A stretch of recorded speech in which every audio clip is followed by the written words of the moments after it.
சிவன் மீது நம்பிக்கை வைத்தால் வாழ்க்கை மாறும். ஒரு மனிதன் தன் வாழ்க்கையில் பல சோதனைகளை கடக்கிறான். சில நேரங்களில் எல்லாம் இழந்தது போல தோன்றும். அந்த நேரத்தில் தான் நம்முடைய நம்பிக்கையின் சக்தி வெளிப்படும்.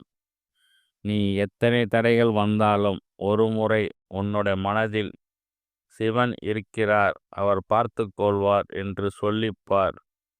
அந்த நம்பிக்கை உனக்கு தைரியம் தரும், அமைதி தரும், வழி காண்பிக்கும்.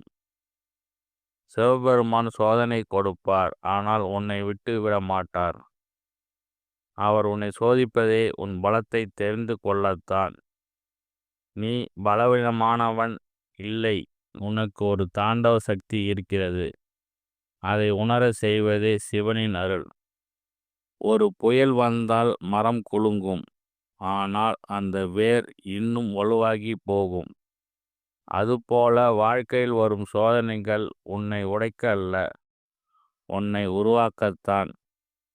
அதனால்தான் நம்முடைய மூதாதையர்கள் கூறினார்கள், ஓம் நமச்சிவாய என்று சொல்லும் ஒருவருக்கு தடையும் ஒரு வாய்ப்பாக மாறும். ஓம் நமச்சிவாய என்று சொல்லும் போது மனம் தளராது.